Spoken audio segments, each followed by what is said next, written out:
તો મેં ગેસ બંધ કરી દીધો, કોથમીર નાખી દીધી છે અને મારું શાક રેડી છે. આમાં તમે ક્રીમ નાખો હોય તો નાખી શકો, મેં નાખ્યું નથી.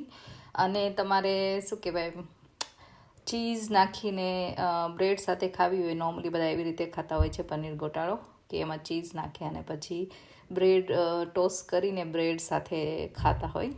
પણ આજે હું બનાવવાની છું એઝ એ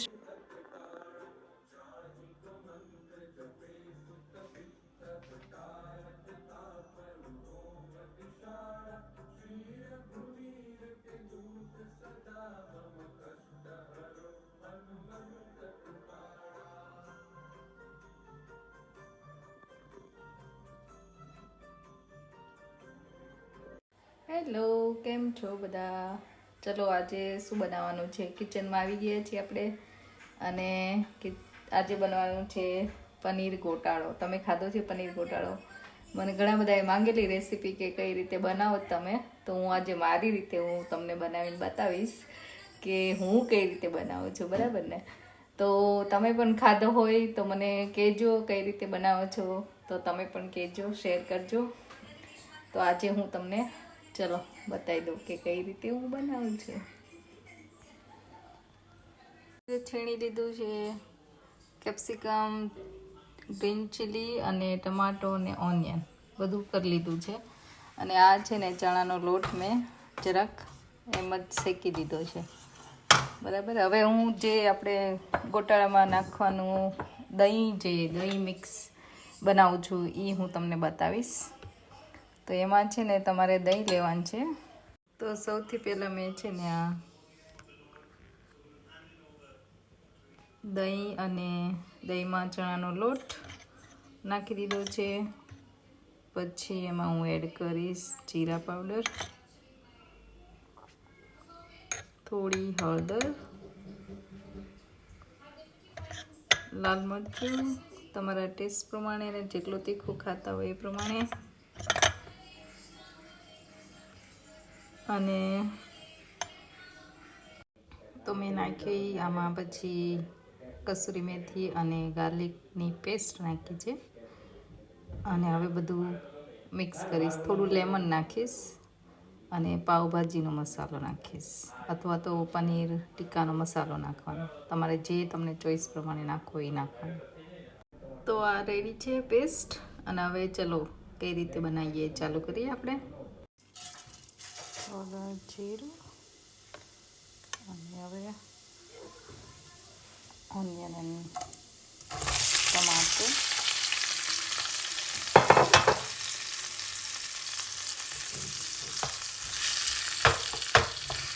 આપણે એને થવા દઈશું થોડી વાર, કઈ રીતે થાય આમ સોફ્ટ થઈ જાય ને ત્યાં સુધી. હવે મેં એડ કર્યું છે કેપ્સિકમ અને ગ્રીન ચીલી જે હતું એ.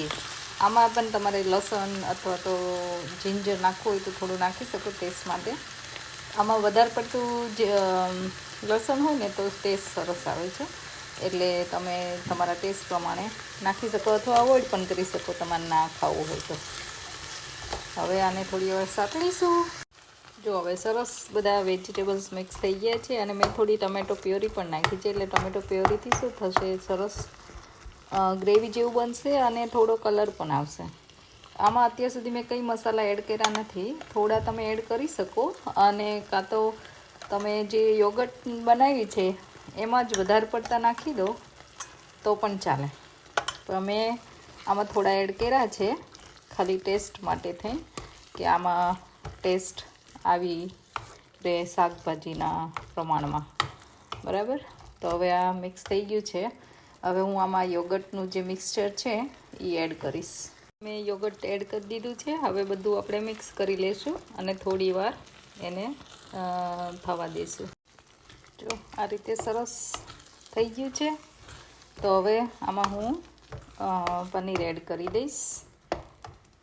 પનીર એડ કરી દીધું અને હવે બધું આપણે મિક્સ કરી લઈશું. થઈ ગયું છે મિક્સ સરસ. અને હવે એકાદ મિનિટ થોડું મિક્સ થઈ જાય બધું એ ત્યાં સુધી થવા દેવાનું, અને શાક ઇઝ ઓલમોસ્ટ ડન.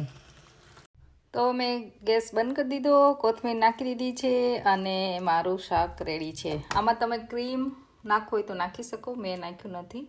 અને તમારે શું કહેવાય, ચીઝ નાખીને બ્રેડ સાથે ખાવી હોય, નોર્મલી બધા એવી રીતે ખાતા હોય છે પનીર ગોટાળો, કે એમાં ચીઝ નાખે અને પછી બ્રેડ ટોસ્ટ કરીને બ્રેડ સાથે ખાતા હોય.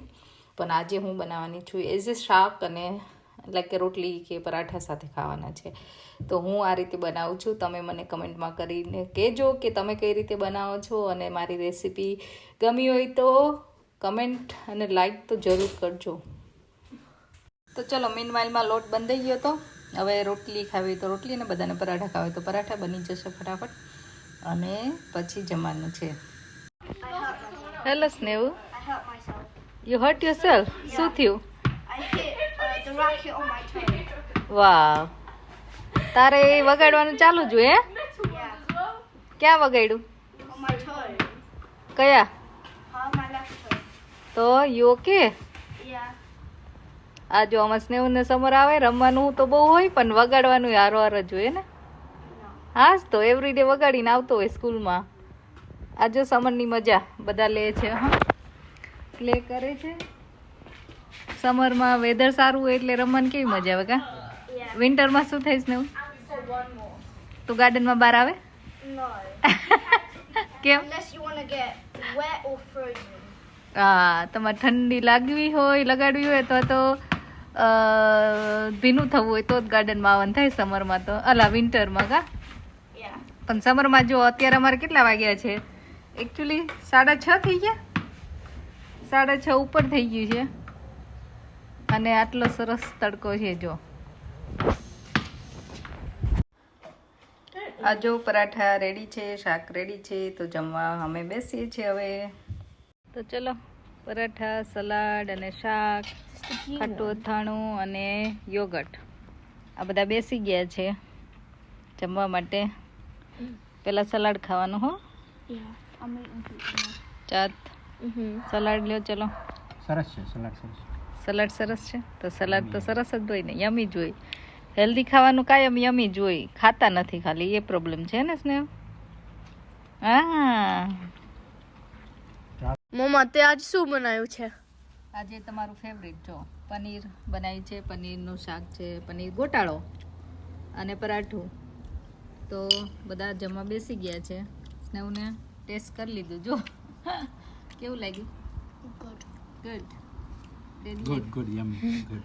શું બનાવ્યું છે? પનીર ગોટાળો. પનીરનો ગોટાળો. આ બધા નોર્મલી બ્રેડ સાથે ખાય, પણ આજે અમે રોટલી અથવા પરાઠા સાથે પણ સરસ લાગે તો એ રીતે ખાવાનું છે. આ ખાટું અથાણું છે. ચલો ખાવા.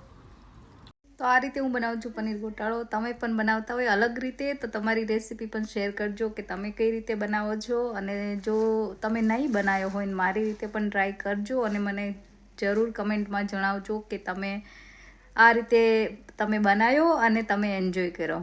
તમે બ્રેડ સાથે પણ કહી શકો, મેં જે પહેલાં કીધું, પણ આજે મેં રોટલી પરાઠા બનાવેલા, તો તમને જે રીતે ફાવે એ રીતે તમે ખાઈ શકો. તો let me no in a comment. Thank you for watching મારા બ્લોગ, અને આઈ હોપ કે તમને પણ મજા આવતી હોય, તમે પણ એન્જોય કરતા હોય, અને તો લાઇક, શેર અને સબસ્ક્રાઈબ કરવાનું ભૂલતા નહીં. So thank you so much for watching.